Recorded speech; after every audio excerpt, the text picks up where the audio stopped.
एक बार मिठाइयों में आपस में जंग छिड़ गई। रसगुल्ला बोला, मैं सबसे मीठा हूँ। तभी जलेबी रानी बीच में टोकते हुए बोली, मैं सबसे मीठी हूँ, मुझ में से तो रस रिश्ता रहता है। इमरती देवी ने चुटकी ली और बोली, तुझ में से भले ही रस टपकता हो, पर सबसे मीठी तो मैं हूँ। लड्डू गोपाल जी कहाँ चुप बैठने वाले थे, बोले, हटो पीछे, भगवान के हाथ में तो मैं रहता हूँ। गणेश जी का प्रिय मिष्ठान मैं हूँ, अतः मैं चौधरी हुआ। हलवा बोला, भले ही तुम भगवान के हाथ में रहते हो, पर भगवान को भोग मेरा लगता है। लड़ाई बढ़ती देखकर एक कोने में पड़ी हुई चीनी की बोरी बोल उठी, ठहरो, लड़ना झगड़ना बंद करो।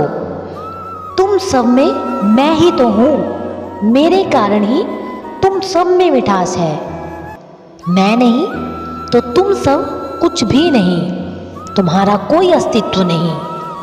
तुम तो केवल आटा, मैदा, सूजी, बेसन और पिसी हुई उड़द की दाल हो। मैं ही तुम्हारी आत्मा हूँ। और लड़ाई बंद हो गई। हम आप भी आपस में यूं ही लड़ते रहते हैं, कोई अपने पैसे की तो कोई अपनी पद प्रतिष्ठा की धौंस जमाता है। कोई कहता है मेरा कुल खानदान ऊंचा है, कोई बड़े भवन, भूमि, विस्तार, बड़ी गाड़ी का गुमान पाले दूसरों को दबाना सताना चाहता है। अरे भैया, काहे को झगड़ते हो? क्षण भंगुर माटी के शरीर पर। याद रखें, मालिक को सब बर्दाश्त है, पर किसी की अकड़, अभिमान बर्दाश्त नहीं। जब तक शरीर में चेतना है तभी तक ये चल रहा है, इसी से इसकी शोभा है। आत्मा निकल जाने के बाद एक रात भी इस जड़ शरीर को घर में रखना भारी हो जाता है।